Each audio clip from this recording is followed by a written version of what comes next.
Hello, traders. Greg. We get a lot of questions about options. Many like to trade options, but they're just so complicated. You know, what is this theta, vega, gamma, so on and so forth? And I'm just like that. I mean, all of that stuff is so complicated, and learning those things. And while some of them certainly need to be learned, um, there is a simpler way. And of course, how do you want to use those options? Do you want to take advantage of prices moving directionally? Do you think they'll move directionally in an aggressive way, which relates to, the technical setup on the charts that we talk about in MT Live on a weekly basis? Um, or do you think prices just might hang around here and not do much of anything? And how do you take advantage of that? Well, I figured I'd get a little bit into this and simplify it and talk a little bit about credit spreads because this is what most are interested in because it's a way of generating income on a sometimes day to day on a weekly basis. And I'm picking a couple of stocks here, and so I saw Agilent, and this would have been good for a directional here as it broke down under the moving averages and broke down under support. It consolidated here under the moving averages. So to think, oh, this should go down further, down to some level of support. And so I'll buy a put option, a bet that it's going to go lower.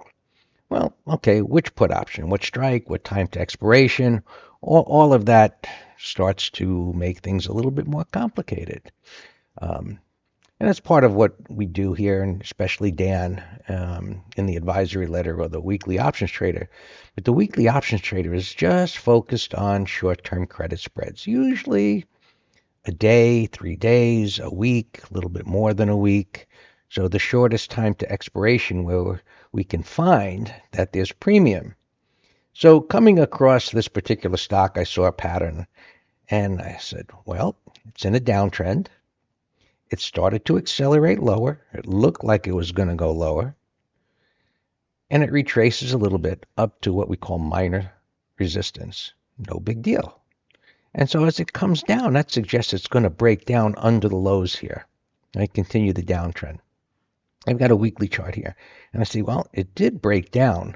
And we have a concept called a greater than 100% retracement. It's pretty simple. Nothing about Fibonacci. Prices go up, and they come all the way back down, and they break the prior lows. Of course, that's bearish. But historically, that is where they're going to begin to stabilize. Now, eventually, they could come all the way back down here. That's the unknown. We have to see a pattern that forms. But this isn't the pattern that forms when it's ready to go all the way back down there. When you get this little retest and reversal pattern and it reverses back up, it suggests it's going to go up a little bit. And with credit spreads, we don't care that it goes up a lot because it's not a directional trade. Now, if it did, great. That's even going to make that credit spread expire much faster. All we care about is it's not going to go down. Well, not go down how far? Well, a little bit lower than that support, give or take. And we'd look for a little confirmation for it to move up. And notice I didn't say anything about gamma, vega, theta, any of that stuff. Just looking at a price pattern, where price is currently, where's support, does the pattern support a bias that it won't go down? Well, in the short term, and that's all we're interested in, is the short term. Eventually, it may go down. But is it possible that maybe it won't go down in the next week? I would say that's a reasonable consideration. And so we'd want it to trade a little bit above here, some confirmation. We always want it to trade above a prior bars high. And then we would see if there was premium. And the next thing to do is to look in the put options, the bearish bets, to see if there's premium and time to expiration. And so I've got option tables here. And I'm going to drag this down. And you can see I don't have any vega, theta, delta, so on and so forth on here. And what I would, so when we get into, if you were to talk about those kind of option strategies or Greeks, if you will, right? Well, I just look, people get into delta and theta and all that. Well, I just look at what's the zero time to expiration. What is the time to expiration? What's in the money, out of the money? What is at the money? At the money is the current price, so about $120. And out of the money would be here, there, down below. And when I see here, the next expiration is 25 days. So immediately, I'm not interested in that. In 25 days, yeah, that might be able to go down there. I just don't know. I'm not confident in that. So some of the things that we could do, right? And this is what the letter is about. I'm just going to drag this over here for a minute. This is this week's weekly options trader. So as I was making this, I said, let me take a look at this and see what Dan wrote. Dan writes the letter. And so I would scroll down here and I'm looking for, you can see the patterns. Everyone comes with a chart. And I don't know what happened with this. But anyway, I see Costco here. And I look at this pattern. It's similar to the one we looked here. There we go. It's filling in. It's similar where it came down pretty hard. It formed a pivot. That little dot there, all it is a bar with three higher lows to the left and right. And it retested it, and it formed a bullish wide range bar. Okay, well, is it likely that this won't break down below these lows? Seems pretty reasonable to me. And so here's the trade, right? Over 909.77, consider shorting. March 328, that's the time to expiration, the end of the week. A 180 strike. You can see here, $880. Sell that one and buy the 875. Right? So we have to look to see what the premiums are. Bullish, put, right?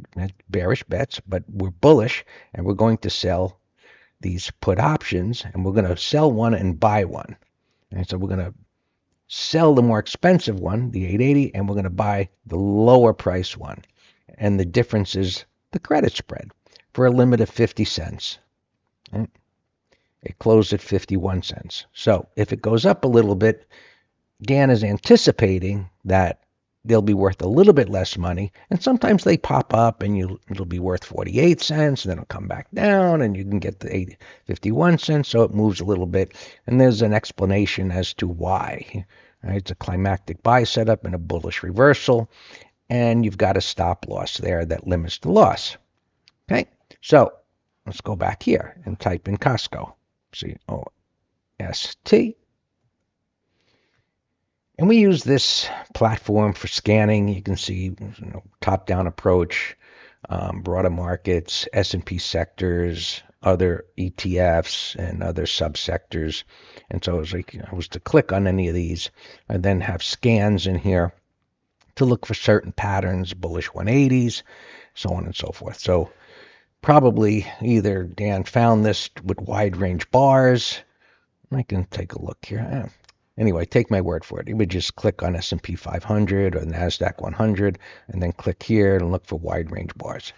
And something that would come up. And then he'd say, oh, there's a good pattern. And then he would go to the option table and say, okay, let me see. Oh, this has weekly options. Time to expiration, 5 days on Friday. And then looking for the premium and looking at the strikes. So let's find an 880.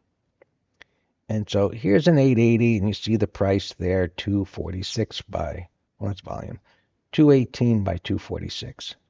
Let's click on that.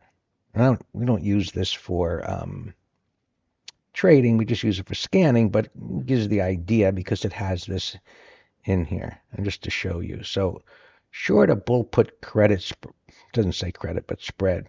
Time to expiration. These platforms are a little different, some of the others, and then so I'd want to sell the 880, right, $2.18, $2.18, and buy the 275, right, so $5 wide, and you can see the price there. And then we'd pick the midpoint, and you can see that says 55 cents. So Dan's platform said 51. The markets are closed, so let's go with this 51.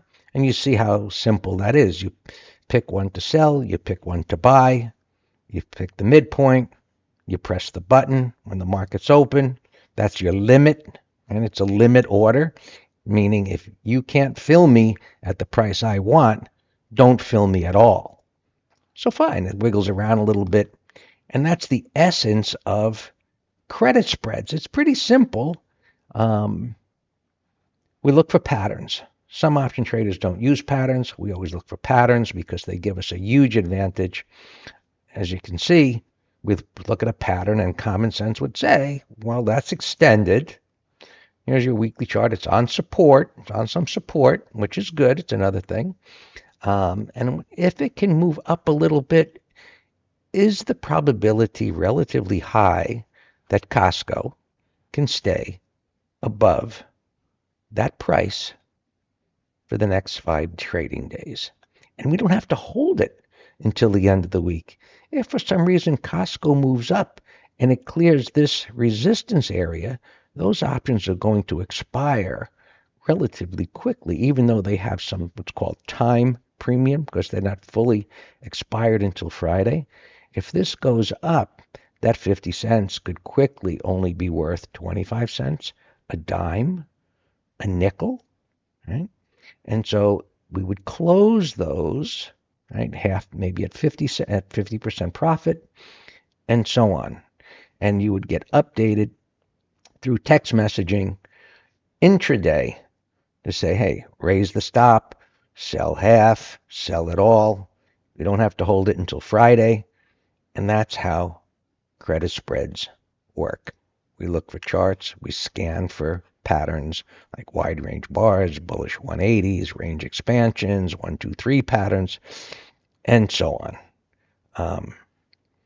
If you want to learn more about this, we got a great special on mastering credit spreads that come with a free month of the Weekly Options Trader. So you learn all of the details about credit spreads and how to do them on your own.